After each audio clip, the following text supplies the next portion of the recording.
Vive tension depuis ce mardi matin au Venezuela. L'opposant Juan Guaidó, qui conteste le pouvoir de Nicolás Maduro, a appelé les militaires à le rejoindre. Il a également appelé la population à descendre dans les rues.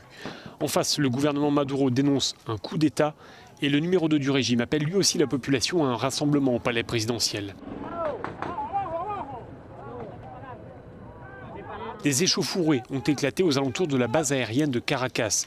Des policiers ont lancé des gaz lacrymogènes contre les manifestants qui avaient répondu à l'appel de Juan Guaidó.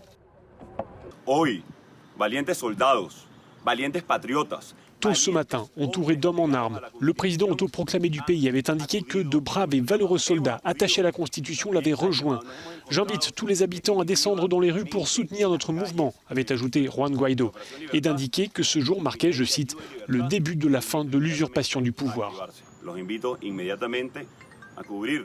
En réponse, le gouvernement Maduro a dénoncé une tentative de coup d'État qualifiant de traîtres les militaires ayant rejoint le camp Guaidó. Nous continuerons à faire respecter l'ordre constitutionnel et la paix, a ainsi déclaré le ministre de la Défense. Ce week-end, Juan Guaidó avait déjà appelé les militaires à le rejoindre. Des militaires qui jusque-là, dans leur majorité, étaient restés fidèles au régime Maduro. Est-ce que l'armée va désormais basculer? C'est ce qui est en train de se jouer à Caracas.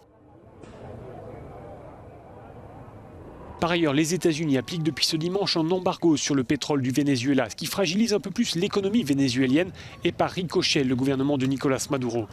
Washington a d'ailleurs réagi à la situation en cours à Caracas. Aujourd'hui, le président par intérim Juan Guaidó a annoncé le début de l'opération Liberté, a ainsi tweeté le chef de la diplomatie américaine. Le gouvernement américain soutient pleinement le peuple vénézuélien dans sa quête de liberté et de démocratie. Fin de citation.